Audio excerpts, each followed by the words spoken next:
नमस्कार दोस्तों, मैं हूं राहुल देव और आप जुड़ गए हैं मेरे साथ।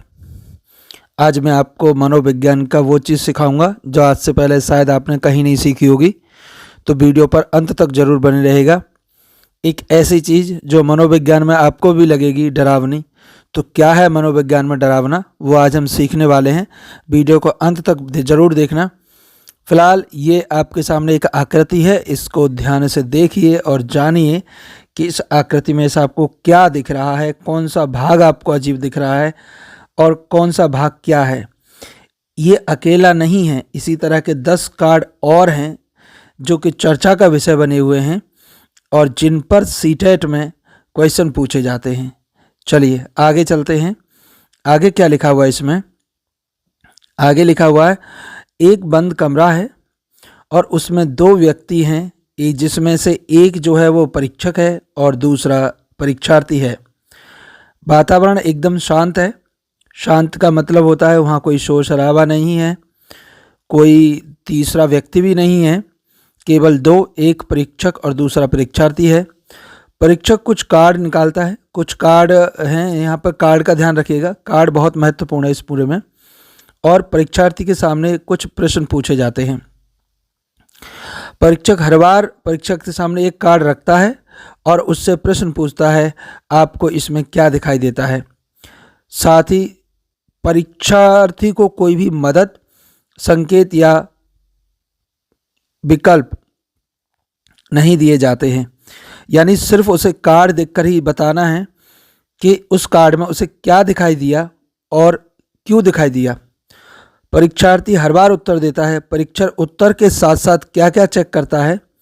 उसके बोले गए शब्द, प्रतिक्रिया का समय, कितना समय लगा, भावनात्मक भाव, डर, खुशी, भ्रम, क्या हुआ, शरीर, उसका शरीर, भाषा, हाव भाव, आवाज़ का उतार चढ़ाव। परीक्षार्थी की हर प्रतिक्रिया को ध्यान से नोट किया जाता है।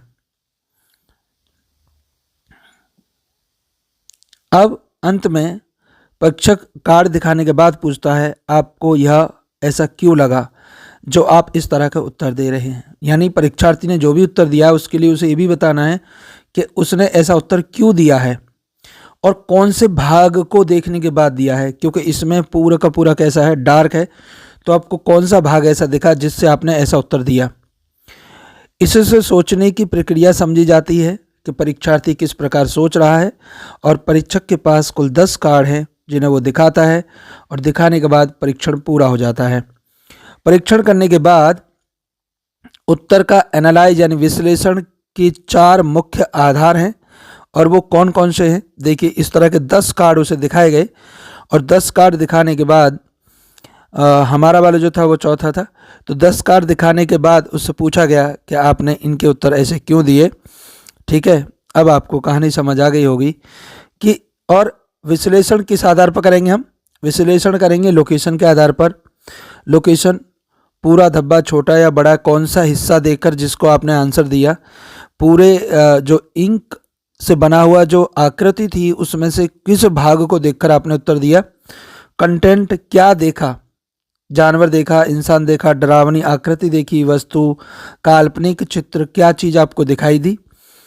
और डिटर्मिनेंट्स होंगे, किस आधार पर देखा आपने, आधार क्या था, रंग, आकार, गति, छाया, प्रतीत, कैसा दिखा वो आपको। और क्वालिटी, आकृति, गुणवत्ता, उत्तर वास्तविक आकृति से मेल खाता है या नहीं खाता है।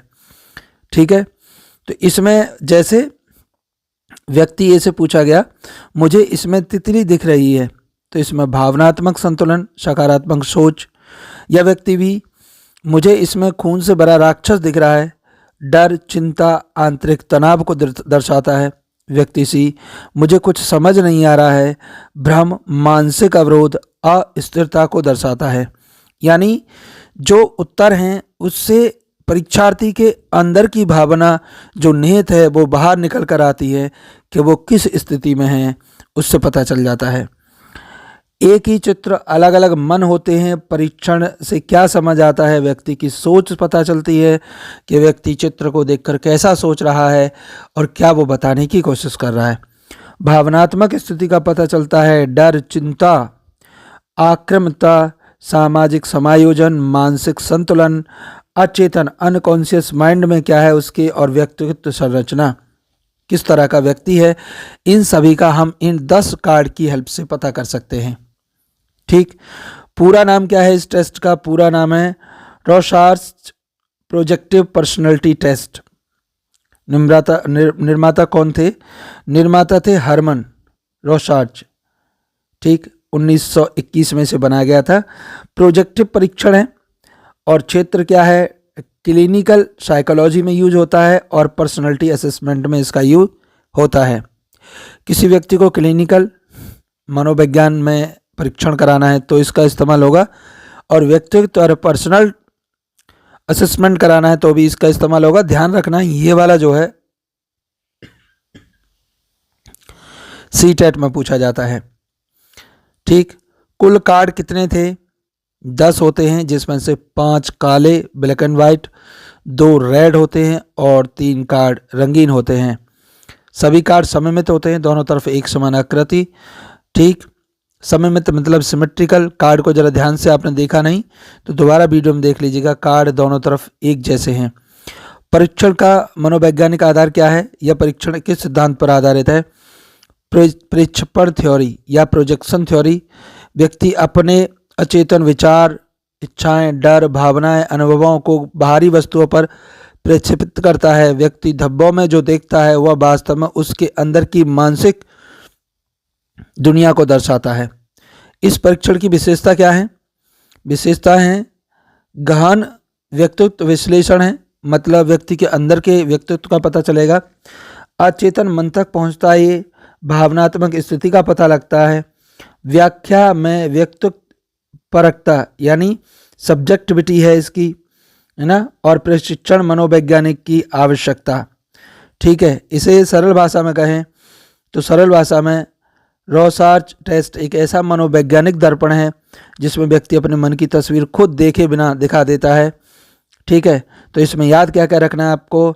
एक तो हरमन रॉसार्च को याद रखना है, साल 1921, और प्रोजेक्ट परीक्षण। कार्ड का नंबर ध्यान रखना है, 10 है। उद्देश्य क्या है? व्यक्तित्व मूल्यांकन, और सिद्धांत है प्रोजेक्शन थ्योरी। ठीक है, अब इससे जुड़े हुए 10 क्वेश्चन देख लेते हैं। पहला, रॉसार्च स्याही धब्बा परीक्षण किस प्रकार का परीक्षण है? वस्तुनिष्ठ है, बुद्धि है, प्रोजेक्टिव है या उपलब्धि है? तो हमने अभी पढ़ा था, प्रोजेक्टिव परीक्षण हो जाएगा इसका, है ना। तो ये आप उत्तर अब आसानी से दे सकते हैं क्योंकि आपने पहले पढ़ लिया है। रॉसार्च परीक्षण का निर्माण किसने किया? तो सिगमंड फ्रायड ने किया, हरमन रॉसार्च ने किया, अल्फ्रेड बिन और कार्ल युंग। तो इसका हो जाएगा हरमन रॉसार्च। अब चलते आगे, अगला है 1921 में हुआ था। व्याख्या की आवश्यकता नहीं है क्योंकि व्याख्या हमने ऊपर करी अभी। रॉसार्च परीक्षण में कुल कितने कार्ड होते हैं? 10 कार्ड होते हैं। सारे उत्तर आप आसानी से दे सकते हैं, ठीक, क्योंकि आपने पढ़ा हुआ है। रॉसार्च परीक्षण का मुख्य उद्देश्य क्या था? बुद्धि को मापना, स्मृति को, व्यक्तित्व को या योग्यता। तो आपका उत्तर होगा सी वाला, यानी व्यक्तित्व मूल्यांकन का मुख्य इसका उद्देश्य है। आगे चलते हैं, प्रश्न संख्या 5। रॉसार्च परीक्षण किस सिद्धांत पर आधारित है? अधिगम सिद्धांत पर आधारित है, प्रक्षेपण, संज्ञानात्मक या व्यवहारवादी। तो कौन सा उत्तर सही हो जाएगा बताओ? प्रक्षेपण पर है, अधिगम पर है, संज्ञानात्मक है या व्यवहारवादी? इसका उत्तर होगा आपका बी वाला, यानी ये एक प्रक्षेपण सिद्धांत पर आधारित है, प्रोजेक्शन थ्योरी। अगला, रॉसार्च परीक्षण में व्यक्ति से क्या पूछा जाता है? आपने क्या पढ़ा? आपको याद क्या है? आपको इसमें क्या दिखाई देता है? आपने क्या सीखा? आपने क्या पढ़ा? आपको क्या याद है? आपको इसमें क्या दिखाई देता है? आपने क्या सीखा? तो सी वाला उत्तर इसका एकदम सही है। कार्ड दिखाकर ये पूछा जाता है आपको कार्ड में क्या दिखाई दे रहा है। प्रश्न संख्या चलते 7। रॉसार्च परीक्षण का मुख्यतः किस क्षेत्र में होता है? खेल, मनोवैज्ञानिक, औद्योगिक, नैदानिक और शैक्षिक। नैदानिक कहते हैं डायग्नोसिस वाला, तो यही उत्तर इसका सही हो जाएगा, ये ध्यान रखना है। प्रश्न संख्या चलते हैं 8। रॉसार्च परीक्षण निम्न में से क्या ज्ञात किया जाता है? केवल बुद्धि स्तर, स्मृति, व्यक्तित्व संरचना एवं शारीरिक संरचना। तो इसका उत्तर होगा आपका ये वाला, व्यक्ति की व्यक्तित्व यानी पर्सनैलिटी के लिए ये परीक्षण किया जाता है, ये ध्यान रखना है। प्रश्न संख्या चलते हैं आगे। रोसार्च परीक्षण में उत्तरों का विश्लेषण किस आधार पर किया जाता है? रंग, आकार, स्थान, विषय वस्तु, आयु, लिंग, शिक्षा, भाषा या अंक या ग्रेड। तो इसका पहला उत्तर सही हो जाएगा, रंग, आकार, स्थान और विषय वस्तु के आधार पर किया जाता है। प्रश्न संख्या चलते हैं आगे 10 और अंतिम प्रश्न है ये। रोसार्च परीक्षण किस प्रकार का परीक्षण नहीं है? व्यक्तित्व परीक्षण नहीं है, प्रोजेक्टिव परीक्षण नहीं है, वस्तुनिष्ठ नहीं है, नैदानिक नहीं है, तो वस्तुनिष्ठ नहीं है। इसमें ऑप्शनल नहीं दिए जाते हैं, तो यही वाला उत्तर इसका सही हो जाएगा 10वां। इस तरह से हमने 10 प्रश्न भी कर लिए हैं। आपको ये वीडियो कैसी लगी कमेंट सेक्शन में ज़रूर बताइएगा और प्लीज़ वीडियो आपको अच्छी लगी हो तो चैनल को सब्सक्राइब और वीडियो को लाइक कर दीजिएगा। धन्यवाद।